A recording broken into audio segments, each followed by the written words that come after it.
Shalom. Puji Tuhan, mari kita membuka Alkitab kita dalam 2 Tawarik pasal 20, mulai ayat yang pertama.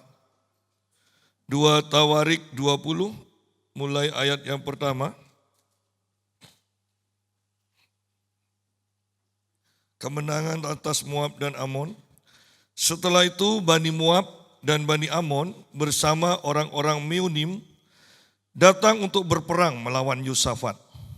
Datanglah orang memberitahukan Yosafat, suatu pasukan yang besar datang dari seberang laut Asin, dari Edom, menyerang tuanku. Sekarang mereka di Haseson Tamar, yakni En-Gedi. Yosafat menjadi takut, lalu memutuskan untuk mencari Tuhan. Ia mengumumkan puasa kepada seluruh Yehuda. Orang Yehuda berkumpul untuk meminta pertolongan dari Tuhan. Mereka datang dari semua kota di Yehuda untuk mencari Tuhan. Lalu Yosafat berdiri di tengah-tengah jemaah Yehuda dan Yerusalem di rumah Tuhan di depan pelataran yang baru dan berkata, "Ya Tuhan Allah nenek moyang kami, bukankah Engkau Allah di dalam surga? Bukankah Engkau yang memerintah atas segenap kerajaan bangsa-bangsa? Kuasa dan keperkasaan ada di dalam tangan-Mu, sehingga tidak ada yang dapat bertahan melawan Engkau. Bukankah Engkau Allah kami yang menghalau penduduk tanah ini dari hadapan umat-Mu, Israel, dan memberikannya kepada keturunan Abraham, sahabat-Mu, untuk selama-lamanya?" Lalu mereka mendiami tanah itu dan mendirikan bagi-Mu tempat kudus untuk nama-Mu di sana. Kata mereka, "Jika suatu malapetaka menimpa kami, entah itu pedang, penghukuman, sampar, atau kelaparan, kami akan berdiri di depan rumah ini di hadapan-Mu. Karena nama-Mu tinggal di rumah ini, kami akan berseru kepada-Mu di dalam kesesakan kami, dan Engkau akan mendengar dan menyelamatkan kami. Sekarang lihatlah Bani Amon dan Moab, serta orang-orang dari pegunungan Seir. Ketika orang Israel datang dari tanah Mesir, Engkau melarang mereka memasuki negeri orang-orang itu. Oleh sebab itu, mereka menjauhinya dan tidak memusnahkannya. Lihatlah, sebagai balasannya, mereka itu datang mengusir kami dari tanah milik yang telah Engkau wariskan kepada kami. Ya Allah kami, tidakkah Engkau akan menghukum mereka? Karena kami tidak mempunyai kekuatan untuk menghadapi pasukan yang besar ini yang datang menyerang kami. Kami tidak tahu apa yang harus kami lakukan, tetapi mata kami tertuju kepadamu." Seluruh Yehuda berdiri di hadapan Tuhan dengan seisi keluarga mereka, istri dan anak-anak mereka. Nah, kita berhenti sampai sini dulu. Kita akan belajar dari pengalaman Raja Yosafat, bagaimana ketika dia dikepung oleh anggaplah 3 kerajaan, ya, 3 bangsa, Moab, Bani Amon, dan orang-orang Meunim. Mereka bergabung. Tidak mungkin seorang raja akan ketakutan kalau itu bukan satu bahaya yang jelas-jelas tidak bisa ditanganinya. Ya. Dikatakan suatu pasukan yang besar datang dari seberang laut Asin, dari Edom menyerang tuanku. Sekarang mereka di Haseson Tamar. Kalau disederhanakan, sekarang mereka sudah dekat. Nah, gitu loh. Ya, mereka sudah dekat. Jadi Anda bayangkan suatu bangsa, kerajaan yang aman, tiba-tiba diserang oleh 3 bangsa. Tentunya ketika mendengar hal ini, kita pun akan ketakutan. Yosafat menjadi takut, dikatakan. Wow, Yosafat menjadi takut.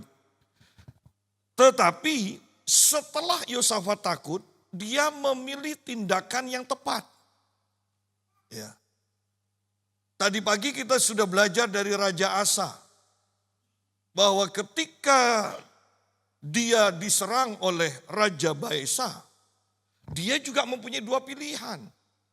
Bersandar pada kekuatan manusia atau bersandar pada kekuatan Tuhan. Sayangnya Raja Asa memilih pilihan yang salah. dia bersandar kepada manusia sehingga dia kemudian semakin jauh dari Tuhan dan dia mati dengan penyakitnya. Di sini kita lihat juga Yosafat mempunyai pilihan. Dia bisa minta bantuan kepada bangsa lain, kepada raja lain. Tetapi pilihan yang kedua yaitu berseru kepada Tuhan. Dan puji Tuhan di sini Yosafat memilih pilihan yang tepat. Ya. Ayahnya Raja Asa memilih pilihan yang salah. Yosafat di sini memilih pilihan yang benar. Yosafat menjadi takut. Sidang jemaat, perhatikan ketika kita takut terhadap sesuatu. Takut apakah penyakit ini akan mendatangkan bahaya kematian bagi kita. Takut kemerosotan ekonomi ini akan terus berlanjut atau tidak. Ketika kita mengalami ketakutan, apa tindakan kita selanjutnya? Takut adalah hal yang wajar. Seperti seorang hamba Tuhan berkata yang bergerak dalam kekudusan. Pandangan pertama, detik pertama kau melihat itu belum dosa. Tetapi selanjutnya, detik selanjutnya itu yang menentukan apakah engkau berdosa atau tidak. Ya. Dan itu dia menggambarkan tentang melihat pemandangan yang pornografi segala macam. Ketika selintas tek 1 detik, engkau belum berdosa di sana. Tetapi pilihan selanjutnya, menit selanjutnya, itu yang menentukan apakah engkau akan disebut orang kudus atau engkau berdosa. Ya. Nah di sini pun lihat Yosafat menjadi takut. Tidak salah pada waktu itu respon secara alami takut. Tetapi kemudian respon selanjutnya apa? Itu yang menentukan. Yosafat menjadi takut. Lalu memutuskan. Nah, memutuskan, memilih untuk mencari Tuhan. Ya. Setiap kita bukankah akan mempunyai masalah atau sedang mempunyai masalah. Tetapi kita juga yang menentukan pilihan respon kita yang benar atau respon kita yang salah nantinya. Saya beberapa kali dahulu berkata, kalau sakit, kalau masih bisa ke gereja, sebaiknya Anda ke gereja. Karena ketika hadirat Tuhan memenuhi tempat ini, maka sakitmu akan disembuhkan. Seringkali orang merasa tidak enak, sakit sedikit kemudian tinggal di rumah. Padahal sebenarnya pilihan yang tepat adalah masuk dalam hadirat Tuhan dan kau akan diperbarui, kau akan disembuhkan, kau akan mengalami mujizat. Ya. Yosafat menjadi takut, lalu memutuskan untuk mencari Tuhan. Bahkan ia mengumumkan puasa kepada seluruh Yehuda. Ya, puasa kepada seluruh Yehuda. Orang Yehuda berkumpul untuk meminta pertolongan dari Tuhan. Mereka datang dari semua kota di Yehuda untuk mencari Tuhan. Sebenarnya kita pun ini sekarang waktunya loh untuk berpuasa. Waktunya untuk mencari pertolongan Tuhan. Anda kalau lihat berita-berita, Anda bayangkan negara kita ini mau dikelola. Orang kurang pinter, kurang apa, orang pinter semua kok. Pinter korupsi. Iya kan? Coba lihat kok enak. Ada masalah ini penyelesaiannya pajak dinaikkan. Ada masalah ini cari pajak lagi apa yang mau dipajak. Semua bisa jadi aparat kalau seperti itu kan. Nah, Anda melihat ini dan kita semua tahu. Bagaimana polisi kemudian diprotes juga kan. Bayar lagu kan. Bayar. Ya. Bagaimana mau menyelesaikan ini semua? Ayo. Bagaimana? Ini lingkaran setan. Semuanya ikut bermain. Hanya satu cara untuk bisa mengubah ini, yaitu puasa bersama seluruh bangsa dan bertobat. Hanya itu aja. Kalau Tuhan tidak lawat bangsa ini, bangsa ini akan mengalami kehancuran. Siapa yang mau berdiri menegakkan keadilan, sedangkan dia sendiri masuk untuk terima jabatan, nyogok? Dari awal sudah salah semua. Tidak ada cara lain kecuali pertobatan, kecuali Tuhan lawat bangsa ini dan bangsa ini bertobat. Sama seperti zaman ketika Evan Robert di Wales, kebangunan rohani. Dia berdoa, dan suatu saat dia disuruh berdiri berdoa di gerejanya pada umur 16 tahun. Dia disuruh berdoa dan Tuhan lawat gereja itu sehingga semuanya bertobat. Orang yang lewat di luar gereja semuanya bertobat. Seluruh kota itu tiba-tiba nangis dan bertobat semua. Dan dalam sekejap, orang-orang yang kerja di tambang kebingungan. Karena biasanya mereka memerintahkan keledai, kuda dengan kata-kata kotor. Sekarang mereka tidak bisa lagi dan tidak berani untuk mengucapkan kata-kata kotor lagi. Karena terjadi pertobatan secara luar biasa. Mereka harus melatih keledai kudanya lagi dengan bahasa yang baru. Bahasa yang rohani. Ya. Mereka harus melatih seperti itu. Nah, saya bayangkan Indonesia ini butuh lawatan Tuhan. Hanya itu saja. Mau pengadilan, mau kepolisian, mau apapun. Mau perdagangan, mau gereja pun. Ya kan? Bukan hanya di luar gereja. Gereja pun butuh pertobatan. Butuh lawatan Tuhan. Di mana kita akhirnya tidak akan suka lagi dengan hal-hal yang dosa. Kita butuh lawatan Tuhan. Nah, Yosafat mengerti. Dia takut kepada tiga bangsa yang menyerangnya. Dan dia mencari Tuhan. Dia berpuasa dan mengumumkan puasa. Seluruh Yehuda, seluruh bangsa Yehuda harus berpuasa.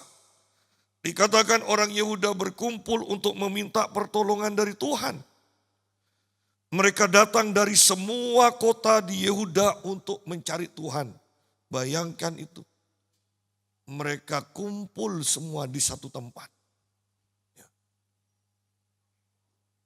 Apakah tidak cukup puasa di rumah? Cukup, tapi mereka berkumpul untuk menunjukkan kesungguhan hatinya. Ada harga yang harus dibayar.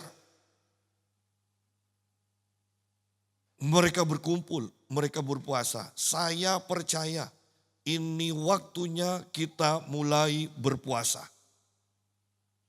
Bahkan bukan hanya untuk kerohanian kita sendiri, tetapi untuk keluarga kita, untuk bangsa Indonesia. Adalah hal yang bodoh kalau kita mengatakan semuanya baik-baik saja. Tadi pagi saya sudah katakan, bahkan berita yang seharusnya kita bisa dengar untuk mengetahui keadaan, sekarang beritanya berita bohong. Hanya di Indonesia, Iran itu diberitakan menang melawan Israel. Hanya di Indonesia. Kalau di negara lain semua beritanya Iran kalah. Sampai Iran mengatakan, iya Israel main jimat dan jin. Loh, kok bisa perang pakai jimat, pakai jin itu loh. Ya. Hanya di Indonesia berita seperti itu, berita yang bohong disampaikan secara nasional. Tanpa perasaan malu. Bukankah ini membutuhkan pertobatan kalau sudah seperti ini? Ya. Bayangkan monopoli Pertamina, ya kan? bensin, Pertamax segala macam. Tidak ada saingannya. Tidak ada saingannya. Harganya mahal, rugi. Anda bisa bayangkan itu? Siapa yang bisa menyaingi PLN? Rugi. Padahal tiap rumah pakai listrik, kok bisa? Iya kalau banyak rumah pakai Petromax. Nah kalau sudah seperti ini dan semuanya sudah tahu kan, pasti ada yang korupsi. Tetapi kenapa tidak ada tindakan?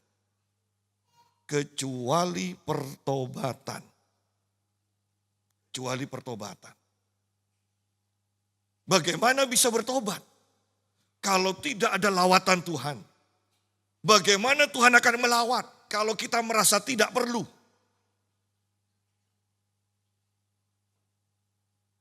Kita butuh pertobatan. Indonesia butuh pertobatan. Indonesia butuh lawatan Tuhan. Ketika berbicara dengan seorang teman saya di tempat fitness, saya berkata, bersyukur Indonesia ini bukan negara yang mayoritas Kristen. Kan bikin malu kalau negara mayoritas Kristen terkenal sebagai bangsa yang korupsi. Bersyukur saya katakan. Tidak apa-apa sementara dipegang. Ya dipegang sebelah terbesar. Nanti Tuhan lawat akan berubah semuanya. Ya. Nah lanjut kemudian dikatakan ayat yang kelima. Lalu Yosafat berdiri di tengah-tengah jemaah Yehuda dan Yerusalem di rumah Tuhan di depan pelataran yang baru dan berkata, intinya di sini bahwa Yehuda tahu sejarah Israel. Maksud saya Yosafat tahu sejarah Israel, sejarah Yehuda. Yosafat tahu perjanjian antara Allah dengan bangsa Yehuda. Yosafat tahu.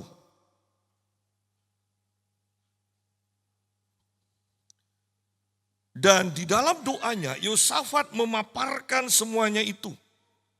Memaparkannya. Dan ini loh Tuhan sekarang keadaan kami seperti ini. Bukankah engkau berjanji? Dikatakan. Di sini dikatakan ayat yang ke-9 kita lompat. Karena ini ayat-ayat yang panjang. Ayat yang ke-8. Lalu mereka mendiami tanah itu dan mendirikan bagimu tempat kudus untuk namamu di sana. Kata mereka, jika suatu malapetaka menimpa kami, entah itu pedang, penghukuman, sampar atau kelaparan, kami akan berdiri di depan rumah ini di hadapanmu, karena namamu tinggal di rumah ini. Kami akan berseru kepadamu di dalam kesesakan kami, dan engkau akan mendengar dan menyelamatkan kami. Ini janji Tuhan sendiri ketika pentahbisan Bait Salomo. Tuhan menyampaikan firman-Nya bahwa namaku ada di tempat ini, ketika engkau mengalami ini, dan kau berseru di rumah ini, aku akan mendengarkan, kata Tuhan. Dan karena Tuhan yang berjanji, sekarang Yosafat tahu janji itu, dia sekarang berani menagih. Bahwa setiap kita yang berdoa berdasarkan perjanjian Tuhan, Tuhan pasti akan tepati. Tuhan pasti akan jawab. Seringkali kita berdoa, bertanya, kenapa kok tidak dijawab? Dasarnya apa engkau berdoa? Dasarnya apa? Firman-Nya mana? Janji Tuhan mana? Yang membuat engkau berdoa seperti itu. Kalau ada perjanjian, Tuhan akan tepati. Ada perjanjian tapi tidak tahu, kita tidak akan berani menagih. Tidak akan menagih karena kita tidak tahu bahwa kita ada perjanjian. Bayangkan kita sesama manusia saja, kalau ada perjanjian, kita kan enak urusannya. Sama Tuhan pun seperti itu.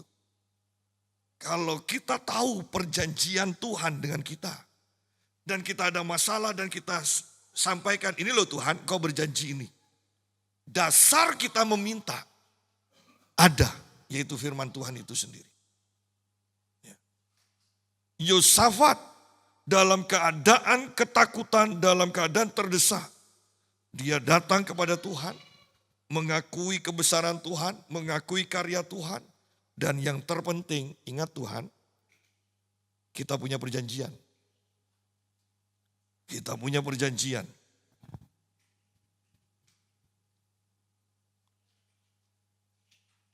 Selanjutnya, Yehuda berkata, kami sudah mentaati engkau. Ketika kami dari Mesir ke tanah perjanjian, kami harus melewati Moab, Amon, dan kami mau binasakan mereka. Engkau melarang. Kami sudah taat.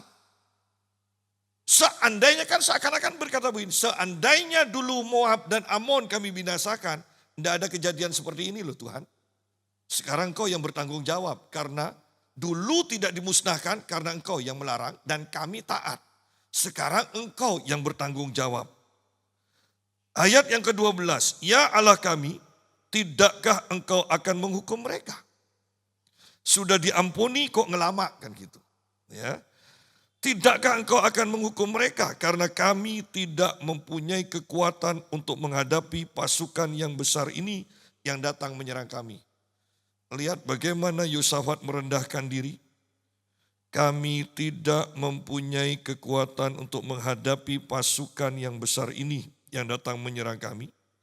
Kemudian kami tidak tahu apa yang harus kami lakukan. Kami tidak punya kekuatan yang besar untuk melawan. Dan bahkan kami tidak tahu apa yang harus kami lakukan. Itu pengakuan dari Yosafat. Yang bisa dilakukan oleh Yosafat. Tetapi mata kami tertuju kepadamu. Mata kami tertuju padamu. Mata kita tertuju kepada siapa? Apakah kepada Tuhan? Ataukah kepada sahabat-sahabat kita? Kenalan kita yang kita andalkan? Ataukah kepada kekayaan kita yang kita miliki yang begitu besar? Yosafat sendiri berkata, tetapi mata kami tertuju kepadamu. Kami tidak punya kekuatan, kami tidak tahu apa yang harus kami lakukan. Mungkin ada di antara kita yang dalam keadaan kondisi sama seperti Yosafat. Kami tidak punya kekuatan, kami tidak mampu, dan kami tidak tahu lagi apa yang harus kami lakukan. Kami hanya mengandalkan Engkau Tuhan. Mata kami tertuju kepadamu. Dan kemudian seluruh Yehuda berdiri di hadapan Tuhan. Dengan seisi keluarga mereka, istri dan anak-anak mereka. Anda bayangkan atmosfer seperti ini ya. Setiap keluarga semuanya, itu seluruh anggota keluarga hadir. Ya. Luar biasa, hadir.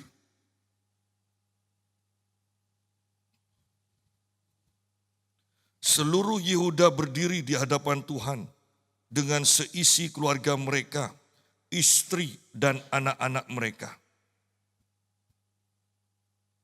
Lalu Yahasiel bin Sakaria bin Benaya bin Yeiel bin Matania, seorang Lewi dari Bani Asaf, dikuasai roh Tuhan di tengah-tengah jemaah. Ia berseru, camkanlah hai seluruh Yehuda dan penduduk Yerusalem dan tuanku Raja Yosafat, beginilah firman Tuhan kepadamu, janganlah kamu takut. Yosafat takut dan sekarang firman Tuhan, janganlah kamu takut dan kecut hati karena pasukan yang besar ini, sebab bukan kamu yang berperang, melainkan Allah.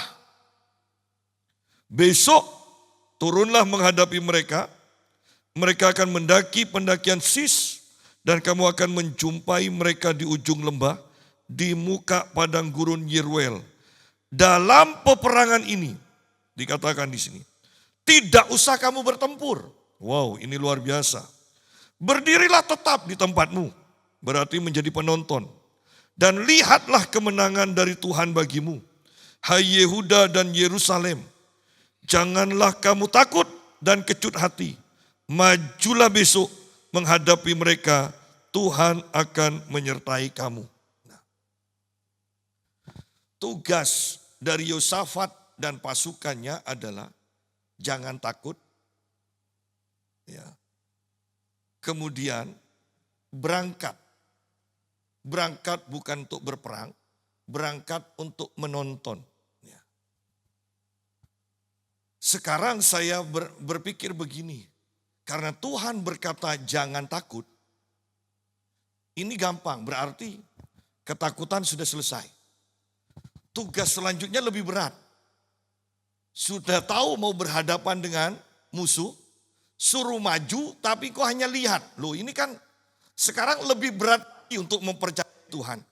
Kalau Tuhan berkata jangan takut, kita lebih gampang kan kalau kita bayangkan posisi kita di Yosafat. Tuhan sudah katakan jangan takut, ya sudah, tidak usah takut, aku tidak takut. Tapi harus berangkat. Dan perintah Tuhan, kamu hanya akan melihat. Kan respon kita yang benar, seharusnya yang benar yang alami. Masa? Iya kan? Kalau memang Tuhan yang mau berperang, sudahlah Tuhan, tidak usah repot-repot kerjakan Tuhan. Kita tunggu kabar baik. Kan gitu aja. Tetapi ada tugas yang tugasnya sebenarnya basa-basi lah kalau kata saya kan. Hanya untuk menunjukkan ketaatan kepada Tuhan, tapi Tuhan yang bekerja. Tuhan yang berperang. Banyak hal loh dalam kehidupan kita, sebenarnya ketaatan kita itu tidak membantu Tuhan. Ketaatan kita itu hanyalah sebagai sikap hati yang benar di hadapan Tuhan. Itu tidak menolong Tuhan. Justru Tuhan yang bekerja di dalam kehidupan kita itu. Jadi jangan ada yang membanggakan diri. Itu karena aku begini, karena bayangkan di sini, Yosafat apanya yang itu kan karena saya datang ke tempat itu. Makanya kemudian orang-orang itu mati semua. Kan tidak mungkin seperti itu. Artinya Yosafat mengerjakan sesuatu yang sebenarnya tidak menolong dia. Hanya dia mentaati Tuhan. Ya. Selanjutnya terserah Tuhan. Berapa banyak dari kita yang mentaati akan perintah Tuhan? Ngerti atau tidak ngerti? Yang penting Tuhan berfirman, lakukan.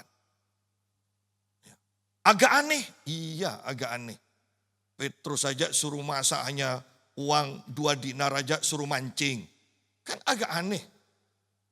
Sudahlah Tuhan, tunggu saya pinjamkan ini Tuhan ke tetangga kan selesai. Ya. Tuhan kau kan begitu terkenal, masa masuk bait Allah, tidak ada, ya kan? Oh. Tapi Tuhan katakan mancing. Mancing. Banyak hal loh yang Tuhan kerjakan tuh aneh-aneh. Mau memberkati kita saja kita harus ngasih ke orang lain dulu. Padahal sudah terakhir uang yang kita miliki mungkin. Nah Yosafat pun begitu. Majulah besok menghadapi mereka, Tuhan akan menyertai kamu, dikatakan. Ayat yang selanjutnya, Yosafat lalu berlutut dengan muka sampai ke tanah. Seluruh Yehuda dan penduduk Yerusalem pun berlutut di hadapan Tuhan dan sujud menyembah Dia.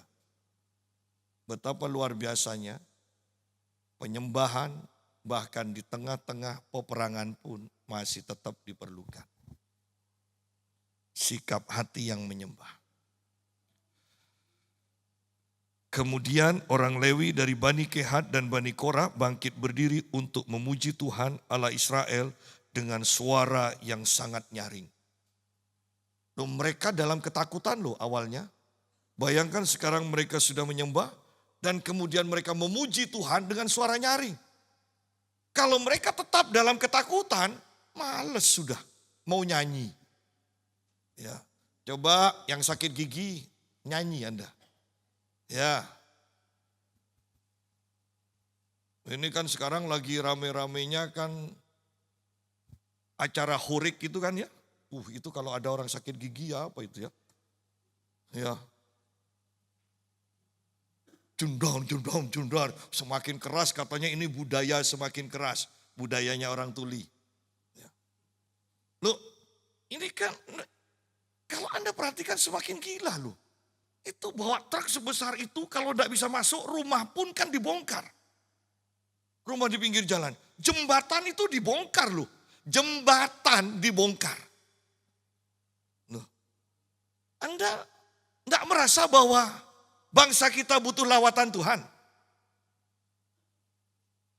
Hanya demi dum. Jembatan dibongkar. Saya lihat rumahnya orang atapnya dicabuti karena, ya kan? Ya. Yang tidak ngerti nanti dicari apa yang dikatakan Pak Yusa itu. Ya. Loh, kita butuh lawatan Tuhan loh. Ya. Ini loh yang terjadi di bangsa kita sekarang. Nah, Yosafat orang Yehuda menyembah Tuhan. Para imam kemudian memuji Tuhan. Penyembahan dan pujian selalu bersama-sama dan diperlukan kapan saja. Ya. Jangan meninggalkan pujian dan penyembahan. Tetapi saya tidak mau mengatakan seperti beberapa hamba Tuhan. Firman Tuhan tidak penting, yang penting pujian penyembahan. Ini aneh-aneh aja. Ya. Dan selalu yang membuat pernyataan seperti itu pendeta yang terkenal. Kalau yang pendeta tidak terkenal tuh tahu diri atau tahu firman ya. Tahu firman aja lah. Ya bukan tahu diri, tahu firman. Ya.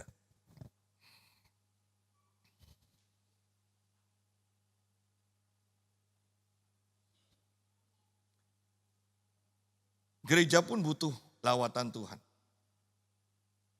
Gereja banyak dipimpin oleh pendeta yang aneh-aneh. Saya tadi atau kemarin saya sampaikan kepada istri saya, ini loh Vin, kok sudah jadi pastor dan berkhotbah. Orang saya sering ngelayani di PD-nya dia. Anda tahu, bahkan dia sakit pun kalau minta doa ke saya, Pak Yusa lihat apa? Loh saya lihat kamu, saya bilang. Loh orang seperti ini sekarang diangkat jadi pastor dan berkhotbah. Anda bisa bayangkan, jemaat itu akan dapat apa? Dia sama sekali tidak puas dan tidak suka kepada hamba Tuhan kalau tidak menyampaikan penglihatan. Anda bisa bayangkan. Sekarang orang ini berdiri diberi kesempatan menjadi pastor dan menyampaikan firman. Ya. Sangat mengerikan. Gereja pun butuh pertobatan. Ingat itu. Terlalu cepat orang-orang mengorbitkan. Hanya punya satu pengalaman. Bisa khotbah kemana-mana. Satu pengalaman. Bukan punya firman loh. Satu pengalaman.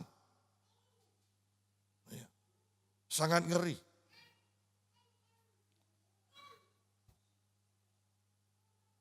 Ayat yang ke-20. Keesokan paginya mereka maju menuju padang gurun. Nah sekarang mereka maju.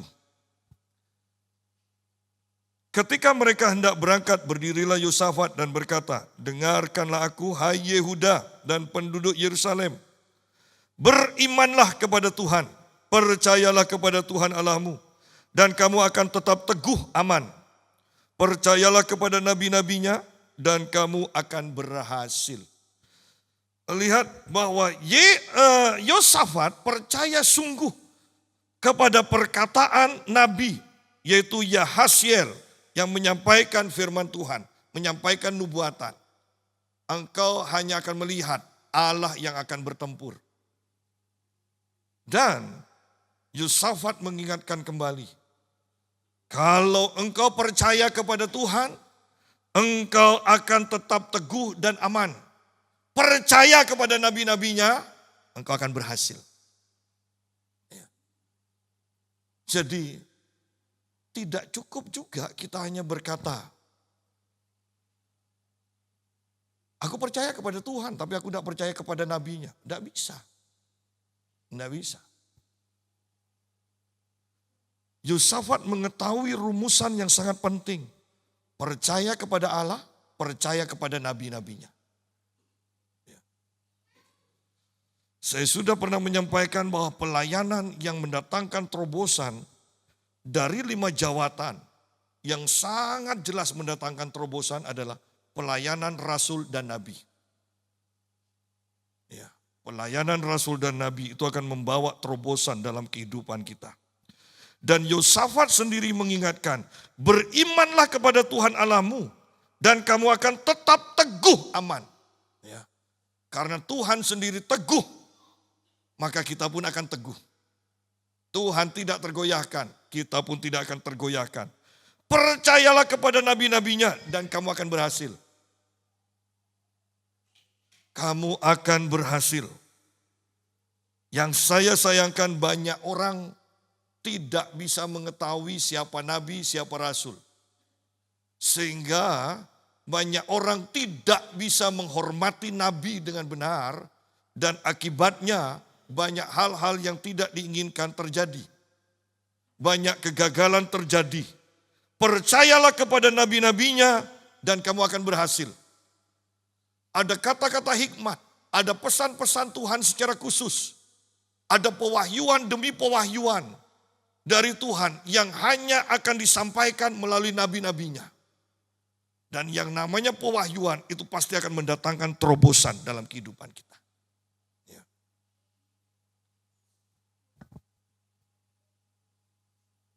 Jangan terlalu berani kepada nabi Tuhan.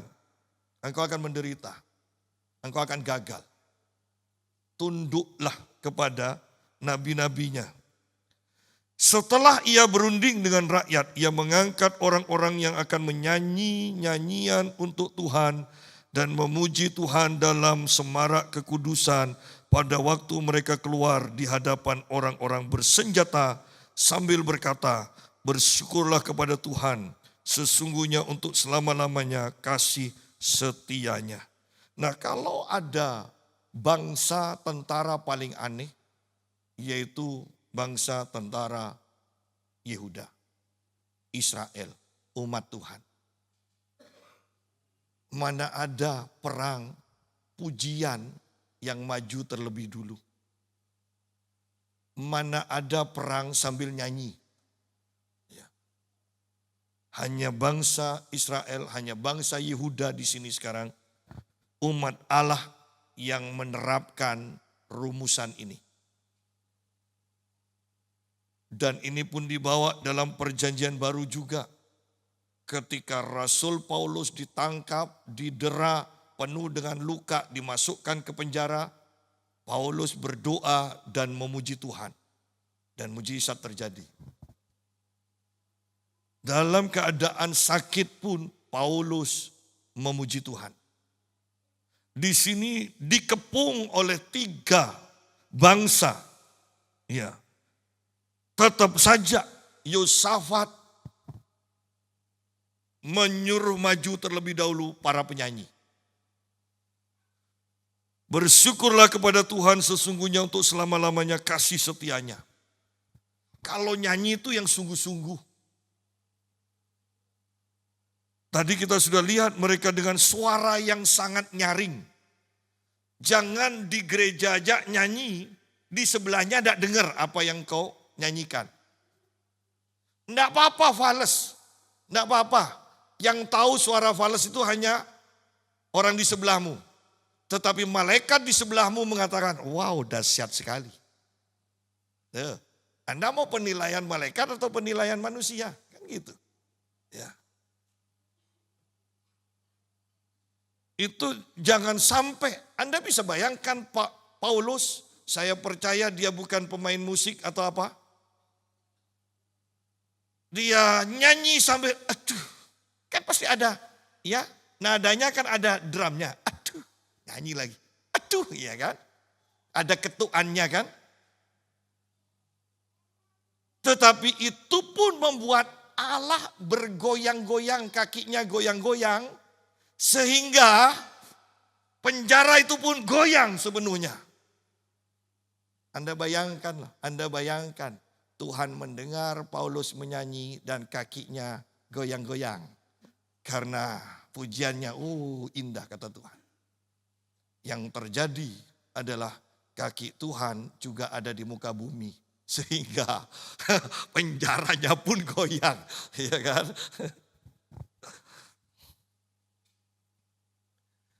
Ayat 22, ketika mereka mulai bersorak-sorai. Nah, jangan hanya setelah masalah diselesaikan. Di sini ketika masalah sedang dihadapi, masalah belum selesai, ketika mereka mulai bersorak-sorai dan menaikkan pujian, Tuhan membuat pengadangan terhadap Bani Amon dan Moab dan orang-orang dari pegunungan Seir yang hendak menyerang Yehuda sehingga mereka terpukul kalah.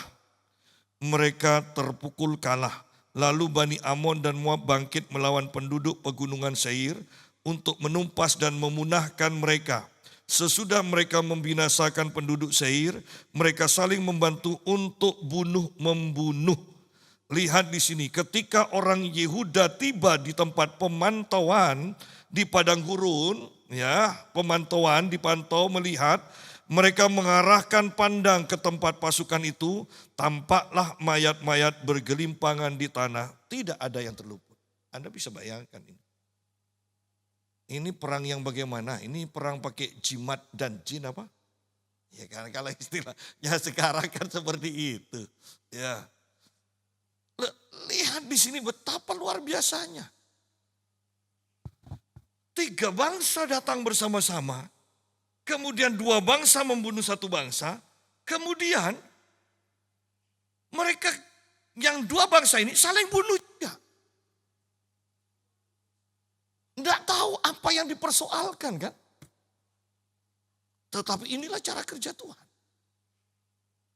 Tidak masuk akal, tidak terselami. Tugas kita hanya percaya. Tugas kita hanya percaya. Banyak hal yang sebenarnya Tuhan akan kerjakan, tetapi kita tidak bisa mempercayai Dia. Sehingga kita sudah bahas bahwa kita menantikan Tuhan, sebetulnya Tuhan yang menantikan kita. Kita masih sibuk minta pertolongan sana sini. Sudahlah cari dulu, kata Tuhan. Cari dulu. Ya. Nanti kalau sudah tidak dapat, sudah menyerah, baru aku akan tolong kamu. Kan gitu. Enak, jadi Tuhan tidak mau rebutan. Ya.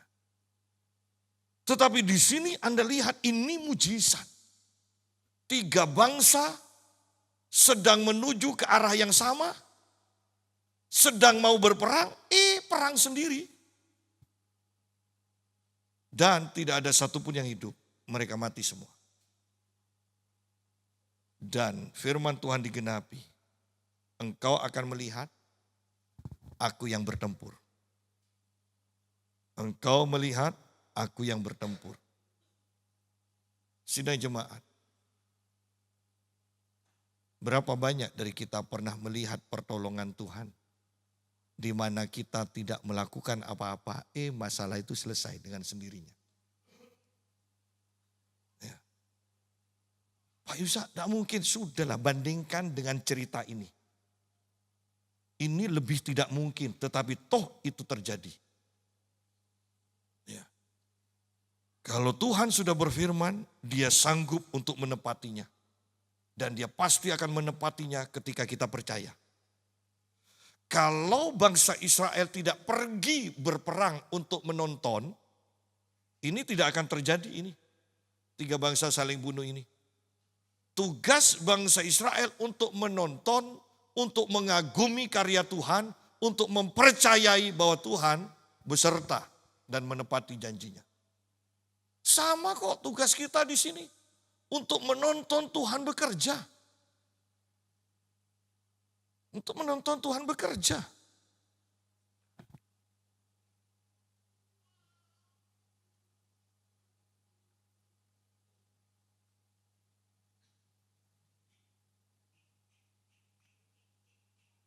Ayat 25. Lalu Yosafat dan orang-orangnya pergi menjarah barang-barang mereka. Mereka tidak berperang, hanya ngumpulkan harta. Lalu Yosafat dan orang-orangnya pergi menjarah barang-barang mereka. Mereka menemukan pada mayat-mayat itu sejumlah besar harta milik, pakaian, dan barang-barang berharga. Yang mereka rampas itu lebih banyak daripada yang dapat mereka bawa. Selama 3 hari mereka menjarah barang-barang itu karena begitu banyaknya. Bayangkan itu. Lebih banyak daripada yang dapat mereka bawa. Sebenarnya bukankah ini seharusnya menjadi kehidupan kita sehari-hari? Kita maunya semuanya dibawa. Ya kan? Semuanya mau dipegang. Tuhan bilang kasih ke orang. Kenapa? Karena itu memang tidak bisa kau bawa. Kebanyakan. Ngerti? Kebanyakan. Karena yang bukan bagian kita, mau dipaksakan pun ada aja jalan keluarnya nanti. Lebih baik kan sebelum dipaksa keluar, lebih baik kita keluarkan sendiri. Ya. Belajar memberi, jangan diambil semua. Apapun itu, mau yang perpuluhan, mau kolektor, mau sedekah kepada orang-orang, mau memberi. Belajar untuk tidak membawa semuanya. Karena Tuhan merencanakan ada bagian-bagian seharusnya yang memang tidak perlu kita bawa. Ada bagian-bagian yang seharusnya kita perlu lepaskan. Jangan dipaksakan. Yang mereka rampas itu lebih banyak daripada yang dapat mereka bawa. Ya. Banyak. Tidak dibawa semua, iya, kebanyakan. Dan kita pun seharusnya mempunyai prinsip seperti itu. Cukup, lebih dari cukup. Kalau Anda selalu merasa kurang, hidupmu akan menderita. Kalau engkau bisa mencukupkan diri dengan apa yang ada padamu, engkau akan bersyukur. Dan itu tidak akan pernah berkurang. Engkau akan selalu cukup. Engkau akan selalu cukup. Kalau menginginkan sesuatu belum bisa sekarang, berarti memang belum waktunya. Karena kalau itu dipaksakan, engkau akan menderita selanjutnya. Seperti yang saya katakan kan. Contoh yang saya katakan, Anda mungkin bisa nabung-nabung untuk bayar uang muka beli Kijang Innova. Ya. Cicilan pertama bayar, cicilan kedua dada ayam ganti ceker ayam. Ya kan? Nanti dari ceker ayam fotonya ceker ayam. Itu kan menderita sendiri, belum waktunya. Bukan engkau tidak mungkin bisa mendapatkan itu, bukan. Belum waktunya. Bersyukur aja, bersyukur. Paulus katakan asal ada makan dan minum, pakaian cukup. Cukup. Selama 3 hari mereka menjarah barang-barang itu karena begitu banyaknya. Biarlah ini menjadi iman kita. Bahwa begitu banyak sebenarnya yang Tuhan sediakan juga bagi kita. Ingat remah-remah yang menyembuhkan anak wanita Sirofenisia, remah-remahnya saja. Itu sudah membuat para murid orang-orang kagum. Dan Yesus kemudian mengatakan, masih ada roti loh, jangan lupa. Bagianmu bukan remah-remah. Engkau sudah kagum dengan remah-remah itu?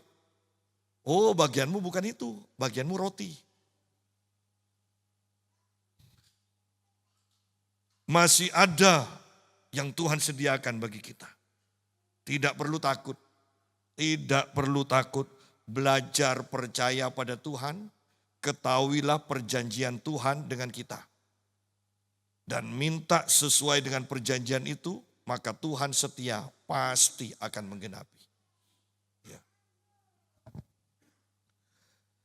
Itulah sebabnya orang pada hari keempat mereka berkumpul di lembah pujian. Di sanalah mereka memuji Tuhan. Itulah sebabnya orang menamakan tempat itu lembah pujian sampai sekarang. Lalu pulanglah semua orang Yehuda dan Yerusalem dipimpin oleh Yosafat. Mereka kembali ke Yerusalem dengan sukacita karena Tuhan telah membuat mereka bersukacita atas musuh mereka. mereka masuk ke Yerusalem dengan gambus, kecapi, dan nafiri lalu menuju rumah Tuhan. Nah, lihat di sini. Sebelum berperang, mereka memuji Tuhan. Setelah mereka mendapatkan jarahan, mereka memuji Tuhan. Jangan sampai melepaskan pujian dari mulut kita, melupakan pujian dari mulut kita. Pak, tapi saya tidak hafal. Sudahlah, kalau tidak hafal nyanyi haleluya 12 kali. Ya. Kan sekarang lagu-lagu kan panjang-panjang kan. Untuk ukuran 40 ke atas, umuran 40 ke atas. Itu sukar untuk menghafalkannya. Ya minimal lah, referennya aja lah. Ya. Tuh, kalau di kota besar itu WL pinter loh. Kadang tidak dinyanyikan dari awal loh. Referen ini dilanjutkan referen ini, dilanjutkan referen ini. Jadi lagu itu selalu naik. Ya. Nggak naik turun. Ya. Tetapi saya pun punya nasihat. Kalau Anda memang, Pak berat referennya aja. Haleluya 12 kali. Ya. Kalau Anda bilang itu masih tidak bisa, saya serahkan Anda ke Tuhan. Iya.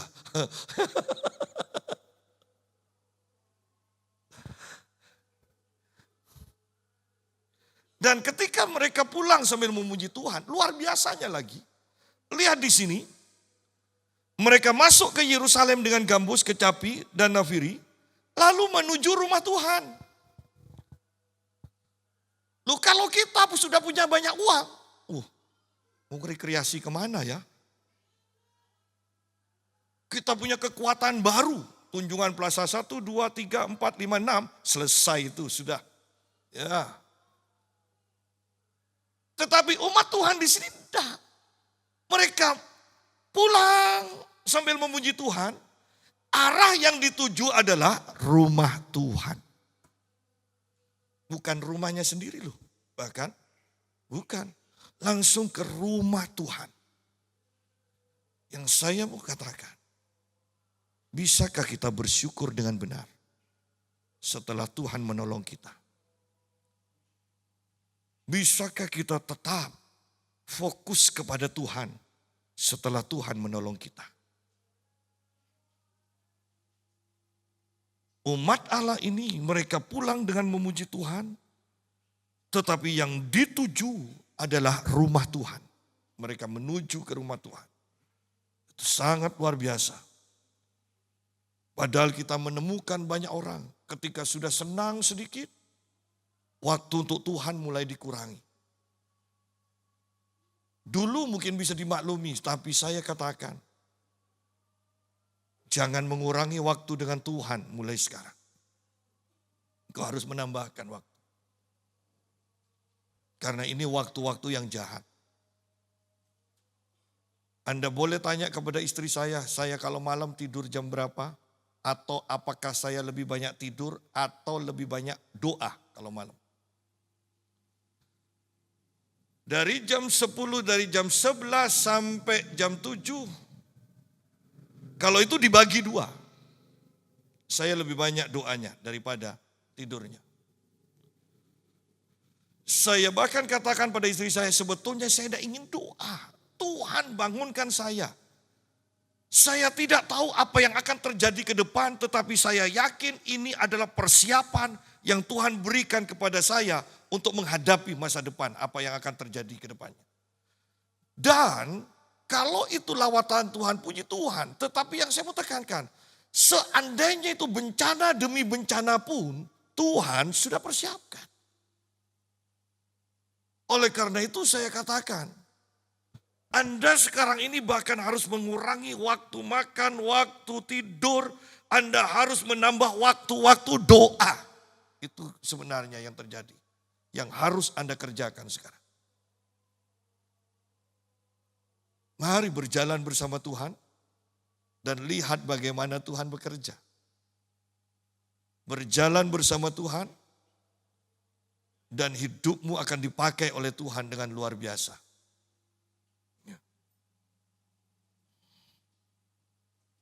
Ayat terakhir, 2 ayat terakhir, kegentaran dari Allah menimpa semua kerajaan negeri-negeri lain ketika mereka mendengar bahwa Tuhan yang berperang melawan musuh-musuh Israel. Wow, kabar ini terdengar. Bayangkan 3 bangsa mati dengan sendirinya, tidak sempat berperang dengan bangsa Israel. Ya. Dan kabar ini terdengar sehingga orang-orang sudahlah, daripada berurusan dengan Israel, dengan Yehuda, lebih baik tidak usah usik mereka. Tidak usah usik mereka. Ya.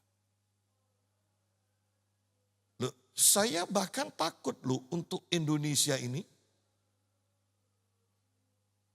Karena Indonesia terlalu mengusik umat Tuhan. Saya takut. Iya, Tuhan tidak akan turun langsung ke sini. Tapi bencana alam semua yang akan terjadi. Jangan katakan itu fenomena alam. Itu penghukuman dari Tuhan.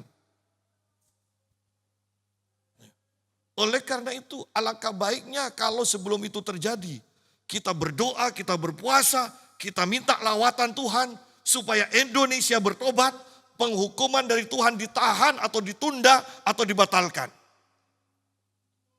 Kalau Indonesia tidak bertobat, penghukuman Tuhan pasti akan terjadi. Biarlah orang-orang di sekeliling kita mengetahui bahwa Tuhan beserta kita. Tuhan berperang melawan musuh-musuh kita.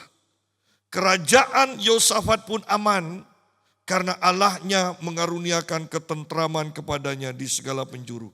Kembali Anda lihat bahwa bahkan dari perjanjian lama pun, walaupun mereka tidak punya ayat, seperti Paulus yang katakan hidupku bukannya aku lagi tapi Kristus yang hidup di dalamku. Tidak punya ayat itu. Tetapi kita lihat bahwa bahkan keamanan pun bukan usaha mereka. Lihat di sini. Kerajaan Yosafat pun aman. Bukan karena Yosafat hebat. Karena bukan Yosafat itu yang merancangkan keamanan. Tetapi karena Allahnya mengaruniakan ketentraman kepadanya di segala penjuru. Karena Allah. Kita ada sampai saat ini kita bisa sehat. Kita bisa makan sehari 3 kali.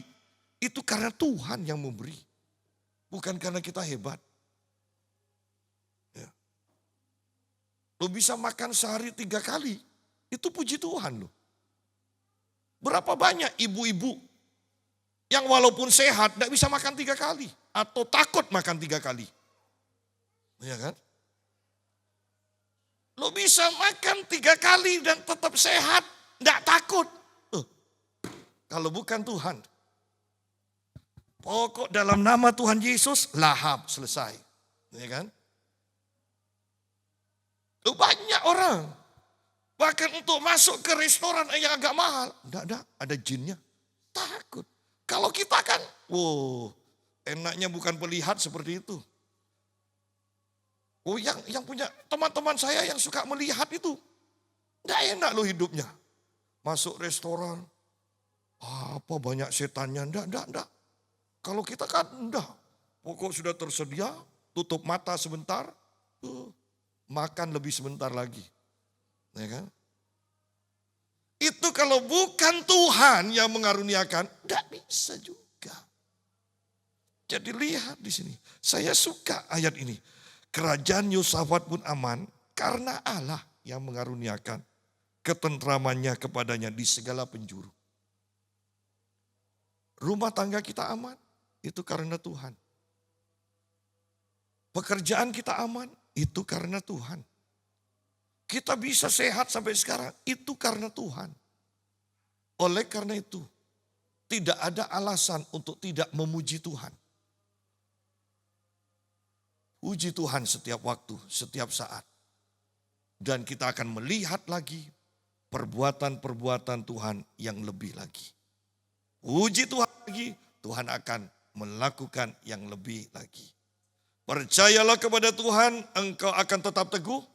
Percayalah kepada nabi-nabinya, engkau akan berhasil. dan terus berhasil. Tuhan memberkati. Haleluya.